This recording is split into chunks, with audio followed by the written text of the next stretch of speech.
مسلمان اگر چلے، مسلمان اگر بولے تو اللہ کی فرما برداری۔ اکبر الدین اویسی قائد مجلس لیجسلیچر پارٹی آج شام عزم حج کے ساتھ سفر مقدس کے لیے روانہ ہوں گے۔ قائد مجلس نے شہر حیدرآباد کے مسلمانوں کا شکریہ ادا کرتے ہوئے ان سے دعاؤں کی درخواست کی ہے۔ مختلف قائدین، عوامی تنظیموں اور شہر کی شخصیتوں نے اکبر الدین اویسی سے ملاقات کرتے ہوئے ان کی گلپوشی کی اور انہیں مبارکباد دی۔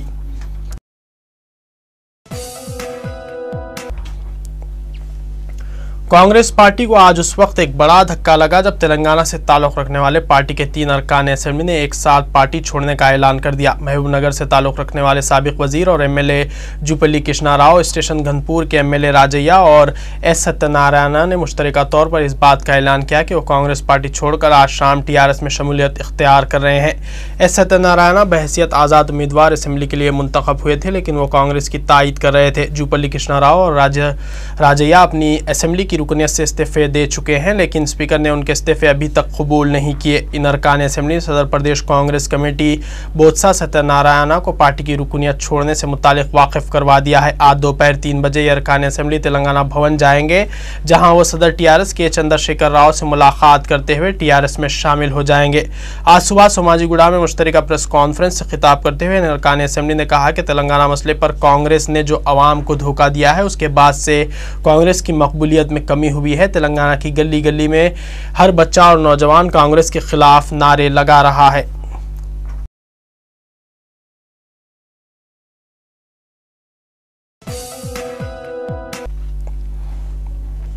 سابق وزیر اور کانگریس کے رکن اسمبلی کومٹ ریڈی وینکٹ ریڈی 21 نومبر سے ضلع نلگنڈا میں علیحدہ ریاست تلنگانہ کی تائید میں بھوک ہڑتال شروع کر رہے ہیں۔ وہ یوم تاسیس آندھرا پردیش کے دن اس غیر معینہ مدت کی بھوک ہڑتال شروع کرنے والے ہیں۔ ان کی اس ہڑتال کو تلنگانہ کے ایم پیز نے تائید کرنے کا اعلان کر دیا ہے۔ صدر ٹی آر ایس اور محبوب نگر کے ایم پی کے چندر شیکھر راؤ نے بھی اعلان کیا ہے کہ ان کی پارٹی سابق وزیر کومٹ ریڈی وینکٹ ریڈی کے بھوک ہڑتال کی نہ صرف تائید کرے گی بلکہ ان کے اس پروگرام میں شرکت بھی کرے گی۔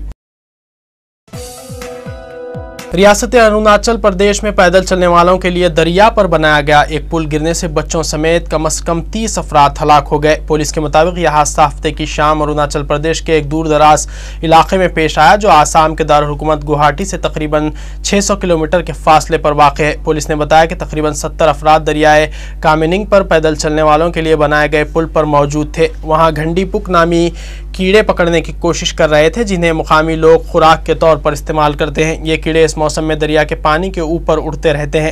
اسی دوران پل دریا میں جا گرا۔ ان کا کہنا تھا کہ 28 لوگوں کو بچا لیا گیا ہے۔ بتایا گیا ہے کہ وہ پل کافی پرانا تھا اور اس کے گرنے کی وجہ کا پتہ چلانے کے لیے تفتیش کی جائے گی۔ 23 اکتوبر کے بعد پیش آنے والا یہ اس نوعیت کا دوسرا واقعہ ہے۔ اس وقت دارجلنگ میں لکڑی کا پل گرنے سے 24 افراد ہلاک اور تقریباً 100 زخمی ہو گئے تھے۔ وہ لوگ اس پل پر ایک سیاسی ریلی میں شرکت کے لیے جمع ہوئے تھے۔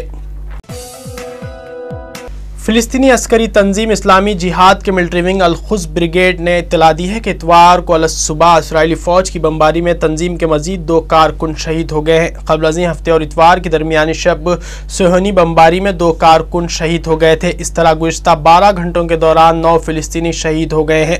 فلسطینی شہر غازہ میں اسرائیلی فوج کی تازہ بمباری کے نتیجے میں القدس بریگیڈ کے 9 ارکان کی شہادت کے رد عمل میں مزاحمت کاروں نے صہیونی کالونیوں پر راکٹ حملے کیے ہیں، جس کے نتیجے میں کم سے کم 1 یہودی ہلاک اور 20 زخمی ہو گئے ہیں۔ اسرائیلی فوج نے غازہ پر 4 حملوں کی تصدیق کرتے ہوئے کہا ہے کہ فوج نے اسلامی جہاد سے تعلق رکھنے والے فلسطینی شدت پسندوں کو نشانہ بنایا۔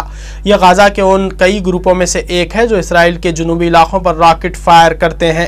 ادھر غازہ میں ایمرجنسی سروسز کے ترجمان نے بتایا کہ صہیونی فوج کے جنگی طیاروں نے ہفتے اور اتوار کی درمیان شب غازہ کے مشرق میں واقع رفح کے مقام پر بمباری کی ہے، جس میں کئی افراد شہید اور زخمی ہوئے ہیں۔ زخمی ہونے والوں کو مقامی ہاسپٹل میں منتقل کیا گیا ہے، جن میں سے بعض کی حالت تشویشناک بتائی گئی ہے۔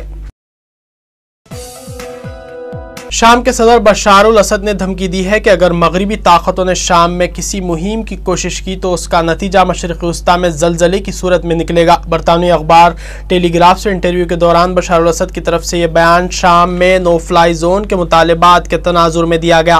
شامی مظاہرین نے جمعے کے روز عالمی برادری سے مطالبہ کیا تھا کہ شام میں بھی لیبیا کی طرز پر نو فلائی زون کا اطلاق کیا جائے۔ دوسری طرف انسانی حقوق کے کارکنوں کے مطابق حمص میں سیکورٹی فورسز نے اپنی کارروائیوں میں ہفتے ہفتے کے روز 10 مزید مظاہرین کو ہلاک کر دیا۔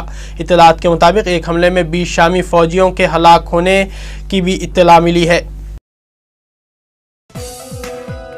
معمر قذافی کے آبائی شہر سرت میں اب بھی لاشوں کی تلاش کا کام جاری ہے۔ 20 اکتوبر کو قومی عبوری کونسل کے جنگجوؤں نے اس شہر پر قبضہ کر لیا تھا، جبکہ معمر قذافی کے حامی فورسز سے جھڑپوں اور نیٹو فضائی حملوں میں مبینہ طور پر درجنوں عام شہری مارے گئے تھے۔ اس سلسلے میں ہفتے کے روز سامنے آنے والے ایک بیان میں بتایا گیا ہے کہ سرت میں درجنوں لاشیں برآمد کی گئی ہیں۔ رضاکاروں کے مطابق سرت میں کئی مقامات سے ملنے والی لاشوں میں عورتوں اور بچے بھی شامل ہیں۔ جرمن میڈیا کے مطابق قذافی کا پتہ جرمن جاسوسوں نے لگایا اور انہوں نے ہی سرت میں چھپے مفرور معمر قذافی کا پتہ نیٹو کو دیا، جس کے بعد نیٹو کی بمباری میں قذافی زخمی ہو گئے اور لیبیا کے باقی جنگجوؤں نے انہیں مار ڈالا۔ چین کے صوبے ہونان میں کوئلے کی ایک کان میں دھماکے کے نتیجے میں 29 ورکرز ہلاک ہو گئے ہیں۔ چینی حکام کے مطابق گیس جمع ہو جانے کے سبب ہفتے کی شام ہونے والے اس دھماکے کے بعد 6 ورکرز کو بچا لیا گیا ہے۔ حکام کے مطابق دھماکے کے وقت تمام ورکرز وہاں کام میں مصروف تھے، لہٰذا بچاؤ کے لیے کی جانے والی کارروائی مکمل ہو گئی ہے۔ دھماکے کا سبب نہیں بتایا گیا۔ کابل میں غیر ملکی فوجیوں کے ایک قافلے پر ہونے والے خودکش کار بم حملے میں 17 افراد ہلاک ہو گئے۔ خودکش بمبار نے اپنی کار ہفتے کی صبح امریکی فوجیوں کی بس سے ٹکرا دی۔ افغانستان میں متعین آئی سیف فورسز کے مطابق ہلاک شدگان میں 13 غیر ملکی شامل ہیں، جن میں سے 5 فوجی تھے۔ یہ بھی اطلاعات ہیں کہ ان میں ایک فوجی کا تعلق کینیڈا سے تھا۔ افغان وزارت داخلہ کے مطابق ایک پولیس اہلکار جبکہ قریب سے گزرنے والے 3 سویلین بھی ہلاک ہونے والوں میں شامل ہیں۔ طالبان نے اس حملے کی ذمہ داری قبول کر لی ہے۔